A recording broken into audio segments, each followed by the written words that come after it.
नमस्कार, विकल्प YouTube channel पर आपका हार्दिक स्वागत है। मैं डॉक्टर ब्रजेश यादव। जैसा कि हम सभी जानते हैं कि देश की प्रतिष्ठित यूनिवर्सिटी जवाहरलाल नेहरू विश्वविद्यालय में छात्र संघ के चुनाव होने वाले हैं। नामांकन दाखिल हो चुका है और सभी प्रत्याशी जोर शोर से अपने चुनाव प्रचार में लगे हुए हैं। फिलहाल मेरे साथ बापसा बिरसा अम्बेडकर फुले स्टूडेंट एसोसिएशन बिरसा अम्बेडकर फुले स्टूडेंट स्टूडेंट एसोसिएशन के अध्यक्ष पद के उम्मीदवार विश्वजीत मिंजी हमारे साथ हैं। विश्वजीत मिंजी, आपका हार्दिक स्वागत है हमारे चैनल पर। आप अपने बारे में थोड़ा सा बताएं कि आप कहां से आते हैं और जेएनयू में कब आए और यहां भी आप क्या हैं। जय भीम हुजूर सतरंगी सलाम सभी को। मैं विश्वजीत मिंजी इस बार जेएनयू इलेक्शन में प्रेसिडेंट के लिए कॉन्टेस्ट कर रहा हूँ। मैं वेस्ट बंगाल से आता हूँ। मैं एक ट्राइबल आदिवासी फैमिली में बिलोंग करता हूँ और मेरा मम्मी पापा जैसे जो ट्राइबल फैमिली आमतौर पे होते हैं मजदूरी करते हैं, अभी भी करते हैं। तो मैं यहीं पे CSRD में जियोग्राफी में PhD कर रहा हूँ। मैं इस कैंपस में 2021 में आया हूँ, 21 का लास्ट में। उसके बाद 22 में थोड़ा मतलब किसी पॉलिटिक्स के साथ जुड़ा नहीं था। उसके बाद जब 2023 में जब रोहित वेमुला मार्च होता है, ये पे वापसा करता है, तब मैं वहीं पे ज्वाइन किया। पहला मेरा दिन था रोहित वेमुला मार्च। तो उसके बाद से मैं वापसा के साथ कंटिन्यूसली काम करता गया। मैं खुद का बताना चाहता हूँ, मैं एक सो कॉल्ड प्रोग्रेसिव सोसाइटी से आता बंगाल में। मैं एक मार्जिनल सेक्शन से तो हूँ, लेकिन मुझे वो कॉन्शियसनेस बनाया नहीं जाता, कॉन्शियसनेस नहीं होता है, क्योंकि मैं ऐसे बैकग्राउंड से आता हूँ जो so called progressive society Bengal, जिसमें बोलते हैं कि it is a caste free society और कास्टलेस सोसाइटी। तो उस जगह से आके मैं अंबेडकर को पढ़ा, अंबेडकर के बारे में जो आइडियोलॉजी उनको पढ़ा, बिरसा मुंडा का जो आइडियोलॉजी उनको पढ़ा, और जी तमाम जो बहुजन आइकन्स है, फूले से लेकर पेरियार तक, काशीराम साहब का जो आइडियोलॉजी उनको पढ़ा। बापसा ने मुझे ट्रेन किया, बापसा ने मुझे समझाया। उनके वजह से मैं आज बापसे के वजह से मैं आज आपके सामने में बात रख पा रहा हूँ। शायद मैं पहले हेजिटेट हो रहा था, मैं क्या बोलूँगा, मेरा आइडेंटिटी को भी असर नहीं कर पा रहा था। ये जो असर्शन आया है इसके मेरे आपके सामने जो बात रख रहा हूँ, ये बापसा की वजह से आया है। आप देखेंगे कि पूरे पैनल में बादशाह ने बहुत विविधता रखी है, विविधता का ध्यान रखा है, हर तबके का रिप्रेजेंटेशन उन्होंने दिया है। मैं आपसे ये जानना चाहता हूँ विश्वजीत कि मुझे जैसा पता चला कि कुछ दिनों पहले लेफ्ट आयशा या लेफ्ट यूनिटी में बादशाह के शामिल होने की बातचीत चल रही थी। ऐसा क्या हुआ कि गठबंधन नहीं हो पाया? बात यह है कि लेफ्ट कभी चाहता ही नहीं कि वापसा आए। अगर वो सच में चाहता तो वापसा को ले लेता। उनको पता है कि वापसा आ जाएगा तो उनको खतरा है। तो मुझे लगता है नहीं, ये बस नैरेटिव फैलता है कि बस उसको क्या करते कि जो एक बाइनरी क्रिएट करते हैं ना, हम बाइनरी में नहीं है, हम एक इंडिपेंडेंट ऑर्गेनाइजेशन है, राइट। अगर हाँ वी बिलीव इन अलायंस, हमें सत्ता नहीं मिला, अगर सत्ता मिल रहा है तो क्यों नहीं करेंगे अलायंस। हमें पावर चाहिए, जाहिर सी बात है, जाहिर से। हाँ, विदाउट पावर वो लोग, उनको पावर इसीलिए कर रहे हैं हम लोगों से इतने एट्रोसिटी जो कुछ भी है, पॉलिटिक्स कर रहे हैं हम लोग के मुद्दे के ऊपर। तो वो लोग चाहते ही नहीं थे कि वो अलायंस हो। उसके बाद वापस हुआ नहीं अलायंस, यही मेन रीजन। पहल किसने की थी अलायंस की? ऑफकोर्स वो लोग नैरेटिव फैलते हैं। अच्छा, वापसा ऑलवेज ओपन एंडेड रहता है कि ओपन एंडेड रहता है कि हम अलायंस कर सकते हैं, बट ऐसा बातचीत हो कि हाँ ऐसा एक होता है ना कि म्यूचुअल अंडरस्टैंडिंग, वो नहीं होता। वो चाहते ही नहीं, उनका माइंडसेट है ही नहीं। हमें पता था कि लेफ्ट यूनिटी नहीं कहते इसको लेफ्ट कॉम्प्रोमाइज़ कहते हैं। या जो आज जो बना है लेफ्ट यूनिटी, पहले तो नहीं था। जो नैरेटिव जो बोलते थे कि वापसा कैसे बैलेंस चल रहा है ऐसा का, और अलग ऑर्गेनाइजेशंस का अलग ग्रुप बन रहा है। अल्टीमेटली तो क्या हुआ, जो लेफ्ट कॉम्प्रोमाइज़ हुआ ना, कोई ना कोई तो कॉम्प्रोमाइज़ का इसीलिए बना है। वापसा के पास क्यों आया वो लोग अलायंस के लिए?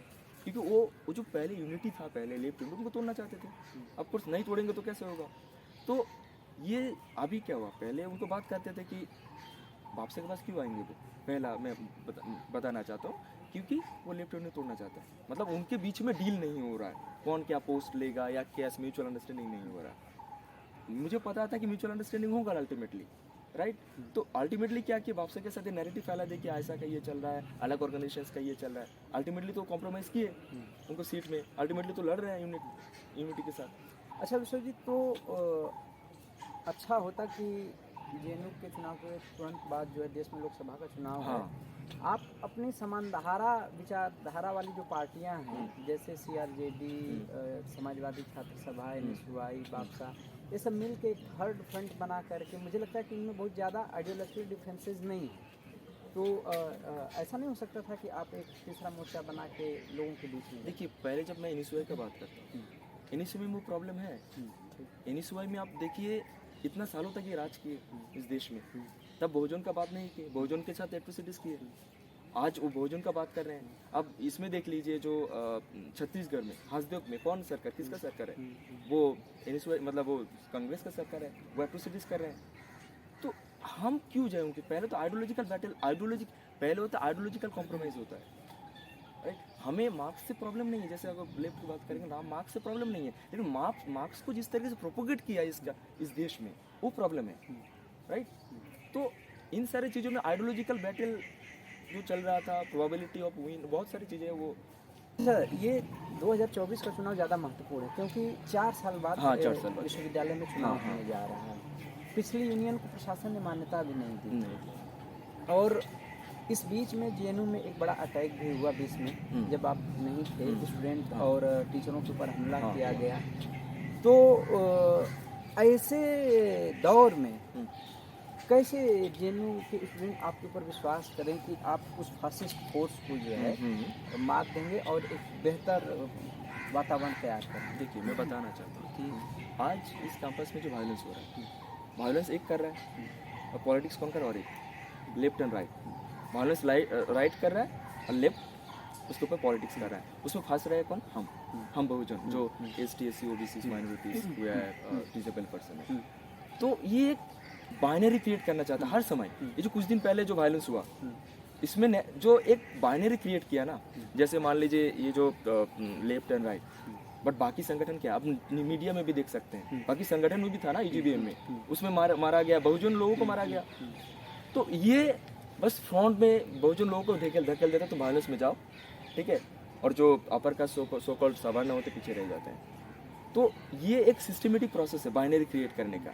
ये क्योंकि उनको पता है कि अगर अपॉर्चुनिटी बनेगा ना कभी, तो इनका दुकान नहीं चलेगा। आज जो लोग बाबा साहब को गाली देते थे, बुर्जुआ बोलते थे, उनका दुकान बाबा साहब की वजह से चल रहा है, क्योंकि हम उस आइडियोलॉजी के ऊपर बिलीव करते हैं। तो जो बाबा साहब का आइडियोलॉजी, काशीराम का आइडियोलॉजी के ऊपर बिलीव करते हैं, वो आज उनका नारा लगा रहे हैं। मैं बताना चाहता हूँ, ये इतना सालों तक इस कैंपस में रहा, कितना प्रोग्राम कास्ट सेंसिटाइजेशन के ऊपर किया? कुछ नहीं किया। दलित एट्रोसिटीज के ऊपर कितना किया? आदिवासी सेंसिटाइजेशन के ऊपर कितना किया? वीआर सेंसिटाइजेशन के ऊपर कितना किया? कुछ नहीं किया। ये अभी बोलते हैं कि GS का जो है जिंजर सेंसिटाइजेशन जो सेल है, उसको रीइंस्टेट करना चाहते हैं, हाँ, रिस्टोर करना चाहते हैं। तो मैं ये कहना चाहता हूँ, तुम्हारा टाइम पे क्यों गया वो? तो ये इशू क्रिएट करके उसको पॉलिटिक्स कर रहे हैं, और उसमें फंस कौन रहा है? हम। अभी ये लोग बात करते हैं कि बाबा साहेब का, सावित्रीबाई फुले का, इनका बस पोस्टर में दिखाई देता है, दीवार में दिखाई देता है। कैंपस में करिकुलम में भी तो होना चाहिए वो। तो बापसा अगर इस कैंपस में आता है, तो इन सारे जो एक समाज के लिए सोचते, जो आइकन सोचते, तो उनका भी जो आइडियोलॉजी है, उनको भी हम लोग उसमें करिकुलम में ऐड करेंगे। हम मान लेते हैं विश्वजीत कि आप JNU छात्र संघ के अध्यक्ष चुने जाते हैं, हाँ। ठीक है, छात्र आप पर विश्वास अपना जताते हैं, तो एक ऐसे समय में जब सरकार लगातार जो है बजट कम कर रही है शिक्षा का, और NAP भी लागू कर रही है जो प्राइवेटाइजेशन की तरफ ले जाता है, तो ऐसे में जो गरीब तबका है, दलित पिछड़ा बहुजन, वो तो शिक्षा से दूर होता जाए। तो उसके लिए आप क्या करेंगे? आपके पास क्या अल्टरनेटिव? मैं पहले तो जितना बहुजन स्टूडेंट्स हैं उनको मोबिलाइज करना चाहूँगा कि क्यों इम्पोर्टेंट है। अगर आज इस कैंपस में बात कर लीजिए, बहुजन एक साथ नहीं है। अगर होता तो लेफ्ट यूनिटी नहीं रहता। लेफ्ट उनको स्केपगोट्स के रूप में यूज़ कर रहे हैं। हाँ, तो हम पहले मोबिलाइज करना चाहेंगे कि ये जो सिस्टम है, फैसिस्ट सिस्टम है, फैसिस्ट सिस्टम दोनों है, राइट, ये लेफ्ट हो राइट हो, तो दोनों की वजह से हमें नुकसान हो रहा है ना। तो हमें पहले उसको मोबिलाइज करना चाहिए, मेरे हिसाब से मोबिलाइज करना पड़ेगा उनको। उसके साथ साथ हमें जो अपॉर्चुनिटी के साथ साथ हमें, मेरा जो कैपेसिटी होगा मैं वो वहाँ तक मैं करूँगा। मैं बता नहीं सकता हूँ क्या कर सकता हूँ अभी कि फ़िलहाल मैं बोल दूंगा कि ये करूँगा वो करूँगा। झूठे वादा नहीं कर सकता हूँ कि मैं 14 लाख रुपीस आपका बैंक में दे दूंगा, थोड़ी मैं ऐसा बोल सकता हूँ। अभी तक नहीं हुआ जो। तो अभी जो NAP लागू हो रहा है, जो जैसे प्राइवेटाइजेशन बढ़ रहा है, NAP की वजह से, पता है आपको, NAP की वजह से इस कैंपस में जो CUET हुआ है, जो वुमेन्स सेक्शंस के जो लोग आते हैं, वुमेन्स जो होते हैं, फीमेल जो स्टूडेंट्स होते हैं, वो कम होता जा रहा है। तो जिम्मेदार कौन है? सीट का जो फंड कट हो रहा है, हम सबसे ज़्यादा प्रॉब्लम तो उनको, क्योंकि इनको पता है इनको अगर एजुकेशन मिलेगा तो कॉन्शियस होंगे तो वो जो यूनिटी बनेगा ना। हम लोग एजुकेट मिले होंगे तो उस समय एजुकेट होंगे, उसके बाद ऑर्गेनाइज होंगे। तो भी नहीं चाहते कि इसको अगर एजुकेशन नहीं देंगे तो एजुकेट नहीं कर पाएंगे और ऑर्गेनाइज भी नहीं हो पाएंगे। इनका मेन मकसद वही है। मेरा अगला प्रश्न है कि पहली बार विश्वविद्यालय की कुलपति जो है एक महिला बनती हैं, जिनसे बहुत उम्मीद थी खास करके विश्वविद्यालय की छात्राओं को, लेकिन लगातार इनके कार्यकाल में लड़कियों का उत्पीड़न बढ़ा, उनके साथ छेड़खानी घटनाएं बढ़ी। और हाँ ठीक है, वो हम कर लेंगे। First time women vice chancellor appoint होती हैं जो, ठीक है, तो उनसे हम उम्मीद कर रहे थे कि महिलाओं को लेकर के, लड़कियों के मुद्दों को लेकर के सेंसिटिव हैं। जीएस केस तो गया ही गया, आईसीसी में जो कंप्लेंट होती है तो वहाँ के लोग कहते हैं कि तुम्हारी मानसिक स्थिति सही नहीं है, तुम योगा करो, सही नहीं है। तो मैं ये कह रहा हूँ कि आप इन सब चीज़ों को कैसे देखते हैं? मुझे लगता है मैं अगर देश का बात करूँ, आज इस देश में प्रेसिडेंट कौन, एक वुमेन है, उसके बाद आदिवासी है, तब भी तो हो रहा है ना। आदिवासी के साथ जिससे हो रहा है। अब देख लीजिए लद्दाख में वो डिमांड कर रहे हैं 6 शेड्यूल का, मणिपुर का वायलेंस देख लीजिए, उसके बाद झारखंड का बात कर लीजिए, हसदेव का बात कर लीजिए। उसी तरीके से मुझे लगता है कि वुमेन्स जो है ना, बस उसको रिप्रेजेंटेटिव के रूप में दिखाया जा रहा है कि तुम एक वुमेन, बस प्रोपोर्शनल रिप्रेजेंटेशन का कौन बात करता है, राइट? हमें हर सेक्टर में उसको, अगर वुमेन एम्पावरमेंट हम लोग बात करें वुमेन एम्पावरमेंट का, तो हमें प्रोपोर्शनल जो रिप्रेजेंटेशन वो होना चाहिए, तभी वुमेन में यूनिटी बनेगा, उनका एक आवाज़ रहेगा, राइट? मुझे लगता है कि ये एक स्ट्रक्चरल प्रोसेस है, बस एक टोकनिज्म, ये जो है ना टोकनिज्म के रूप में यूज़ किया जा रहा है। तो हमें टोकनिज्म नहीं चाहिए, हमें प्रोपोर्शनल रिप्रेजेंटेशन चाहिए, इक्वल पार्टिसिपेशन चाहिए। अगर इक्वल पार्टिसिपेशन होगा, प्रोपोर्शनल रिप्रेजेंटेशन होगा, तभी जो वुमेन्स का जो आवाज़ है ना बुलंद होगा, और वुमेन्स के इशूज़ है वुमेन सॉल्व करेंगे, ना कि कोई एक पैट्रियार्किकल कोई एक लोग आदमी आके उसको सॉल्व करेगा। वुमेन्स प्रॉब्लम सॉल्व करेगा। उसके लिए क्या चाहिए? उसको इक्वल पार्टिसिपेशन चाहिए, उनका प्रोपोर्शनल रिप्रेजेंटेशन चाहिए, मुझे यही लगता है।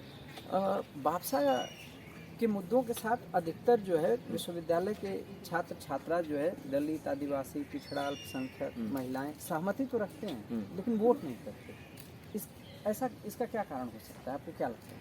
ऐसा नहीं, वोट नहीं करते। आप इस कैंपस में देख सकते हैं कि भापसा सेकेंड लार्जेस्ट पार्टी है।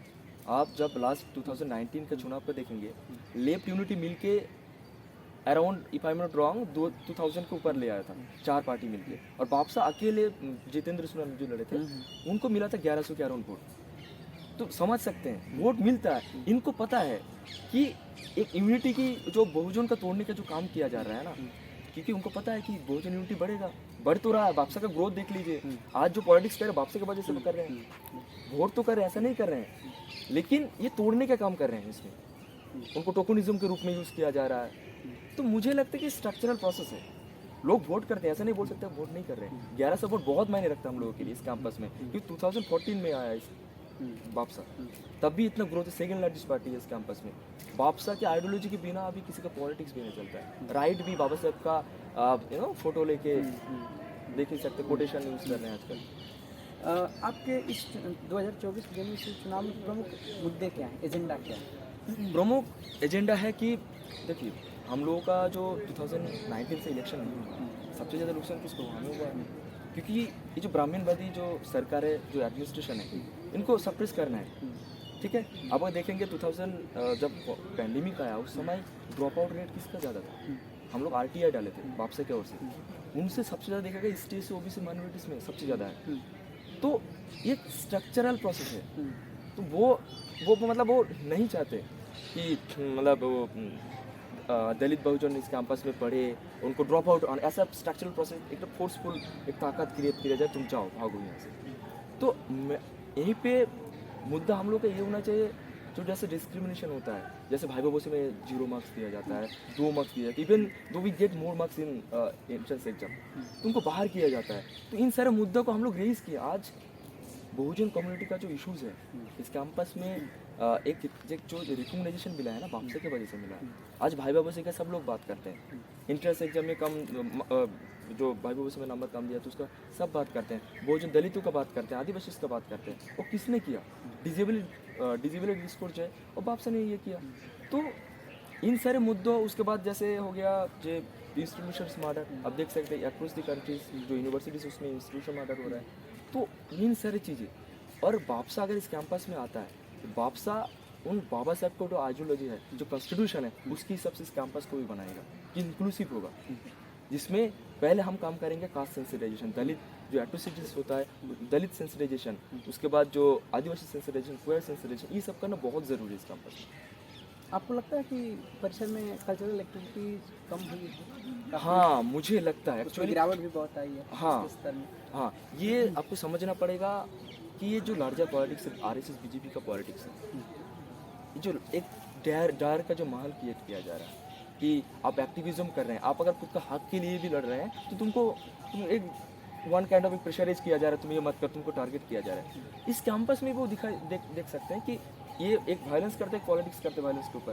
वो सेम तरीके से आप देख सकते हैं कि जो कॉमन स्टूडेंट्स होते हैं जो गाँव से आते हैं, जैसे मान लो मैं 2021 में आया, मैं अगर सेम चीज़ देखता शायद मैं पॉलिटिक्स में जुड़ता नहीं, क्योंकि वायलेंस एक क्रिएट किया जा रहा है, उनको दूर रखा जा रहा है। और इनको पता है, जो यहीं से ए पे जो लोग आते हैं सब बहुजन कम्युनिटी से आते हैं ना, तो इनको अगर एजुकेशन मिलेगा तो पॉलिटिसाइज होंगे वो, तो उनको पॉलिटिसाइज नहीं होना चाहिए, क्योंकि वो चाहते हैं कि हमारे मुद्दे को पॉलिटिक्स करे, राइट।